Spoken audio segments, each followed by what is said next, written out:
So Israel has been caught spying on the U.S., and the U.S. has basically just shrugged its shoulders and said, please stop. We don't like that.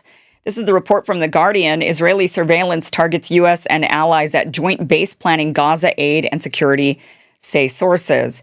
Israeli operatives are conducting widespread surveillance of U.S. forces and allies stationed at a new U.S. base in the country's south, according to sources briefed on disputes about open and covert recordings of meetings and discussions.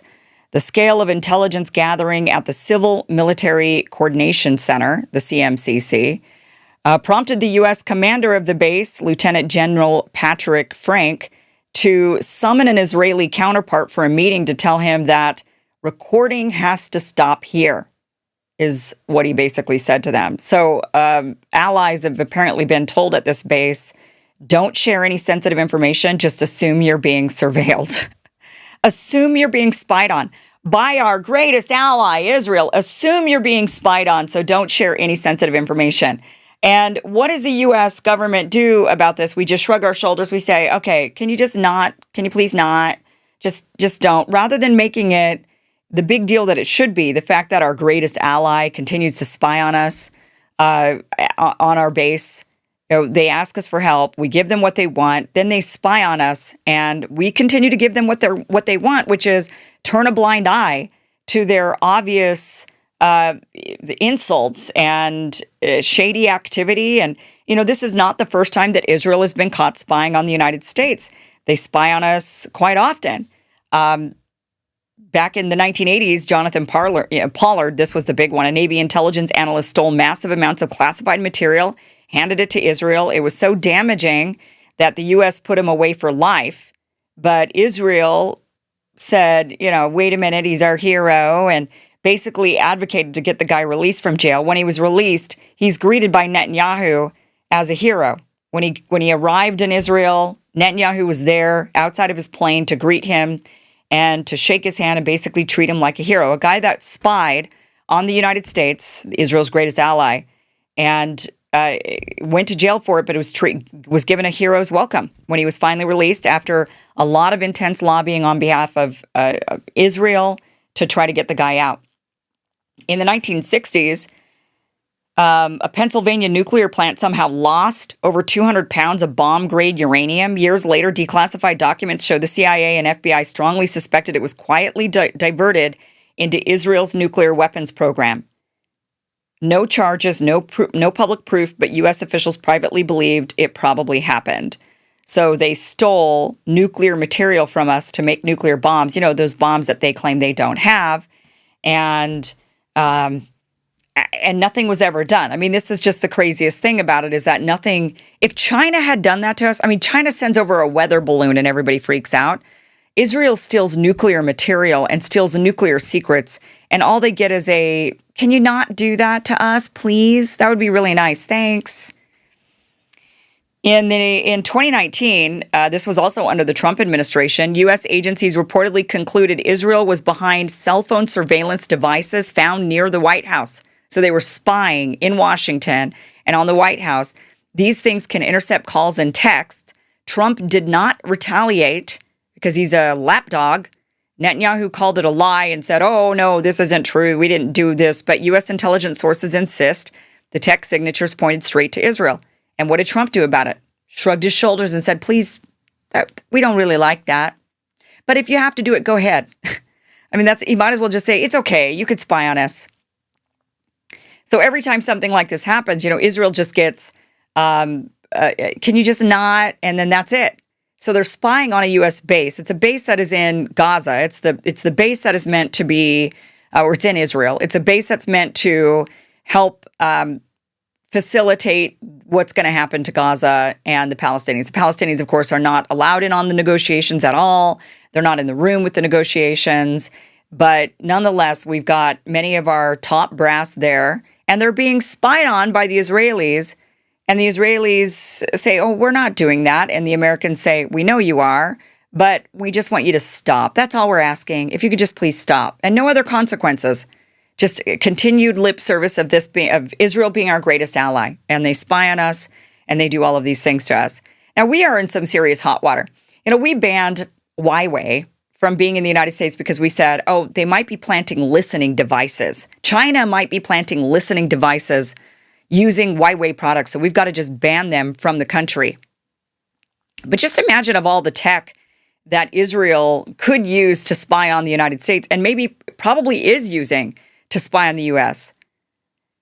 You know, the U.S. and Israel, the biggest difference is that Israel doesn't only just create a ton of our security software, but the United States government actually collaborates with Israel with a lot of that security software. And you might say, well, yeah, that's why they're our greatest ally. Okay, but allies don't last forever.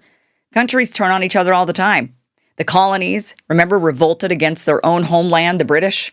Remember that whole thing, the American Revolution, right? Many times, countries that are our allies become our foes, and foes become our allies. But you can't trust anybody but yourselves, and that's why you should only keep everything within your own family, within your own country, and not outside of the country.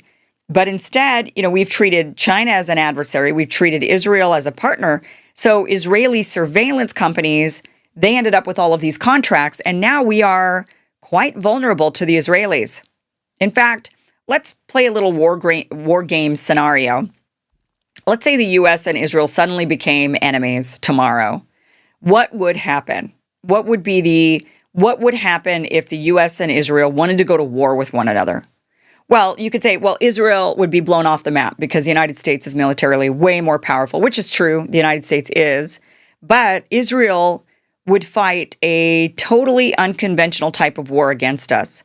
They would suddenly, you know, cyber alone, Israel has one of the most advanced cyber programs in the world. They know U.S. systems because they created them, developed them. So they know the U.S. systems intimately. They could hit our networks. They could leak our secrets. They could disrupt communications. They could interfere with critical infrastructure. They could do so much damage to us from the inside without even firing a single missile in our direction. They wouldn't need to. A huge number of our cybersecurity tools in the U.S. were built by Israelis. And if any of those companies kept hidden access or if updates could be weaponized, then they would be. And Israel is known for, in fact, creating a backdoor system into these security systems is what Robert Maxwell was doing. Ghislaine Maxwell's father, you know, the girlfriend of and the handler of Jeffrey Epstein. Her father was a media mogul that sold software to companies, and that software had a backdoor that allowed Israel to go in and spy.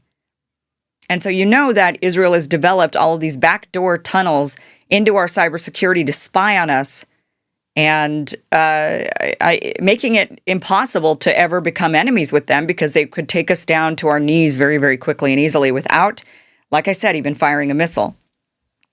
Not to mention, they've had decades of political, cultural, and lobbying influence in our country, and any thought or thinking that Israel is now suddenly an enemy and we should be going to war with them, you know that a ton of treasonous lawmakers in our country would be advocating on behalf of Israel because they're paid to do that, and they pretty much do that now.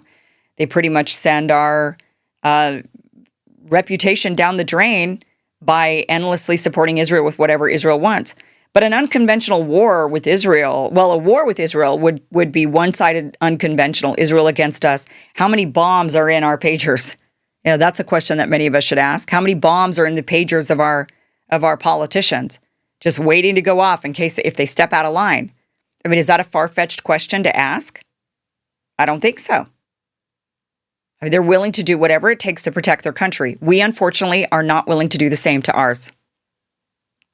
And it has created this issue where they spy on us, they steal from us, they have full access to all of our most sensitive information and our most sensitive systems, and all we do is shrug a shoulder and say, well, good thing we're friends. You abuse us, you slap us in the face, you punch us in the face over and over, but good thing we're friends. Good thing we're friends. It's like we are in an abusive relationship, and we just continue to take the beatings, and we just say, yeah, but I love them. But I love them. I can't leave. I mean, that's what it feels like we're in right now in this latest report from The Guardian showing that Israel has been spying on us, and the fact that our U.S. leadership, the Trump administration, once again, this is the second time they've been caught spying under the Trump administration. And what does the Trump administration do? The Trump administration just shrugs their shoulders and say, Good thing I got that Adelson money. I mean, totally and completely unbelievable that this is allowed to stand. Thank you for watching this clip from the full Kim Iverson show, which you can catch Monday through Friday, 2 p.m. Pacific, 5 p.m. Eastern at KimIversonShow.com. It is free for you to watch. Again, 2 p.m. Pacific, 5 p.m. Eastern, KimIversonShow.com. See you there.